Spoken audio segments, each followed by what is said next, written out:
Bajaj Finserv से related important updates के बारे में। तो दोस्तों कल के दिन इस कंपनी में कुछ बड़ी हलचल हमें देखने को मिली थी और आज के दिन भी देखा जाए तो हलचल हमें देखने को मिली है, क्योंकि पिछले 2 दिन में ये कंपनी एक न्यूज़ की वजह से फोकस में है।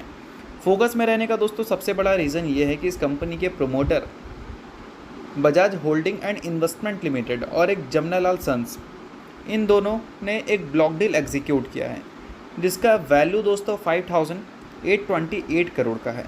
और इसको अगर इक्विटी में कन्वर्ट करोगे तो 1.94% इक्विटी निकल के आएगा।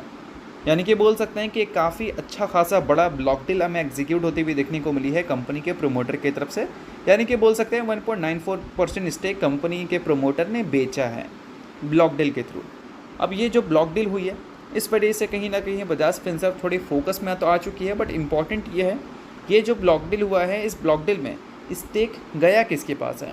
अगर प्रोमोटर की बात करें तो Bajaj holding investment limited Q4 के टाइम पे 39.03% स्टेक ओन करती थी और Jamnalal sons private limited 9.70% stakes own करती थी।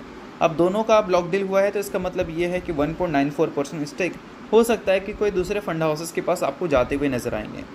अब इसमें FIS भी हो सकती है और DIS भी हो सकती है। अगर पिछले कुछ टाइम में FIS के इंटरेस्ट देखोगे बजाज फिनसर्व में तो कुछ खास अच्छा तो हमें देखने को नहीं मिल रहा है, बट हाँ DIS ने इंटरेस्ट अच्छा दिखाया है।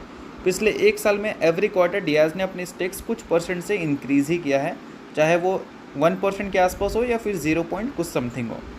तो चलो ये सारी जो चीज़ें थी वो बजाज फिनसर्व इन्वेस्टर्स के लिए इंपॉर्टेंट थी। तो चलिए अब बात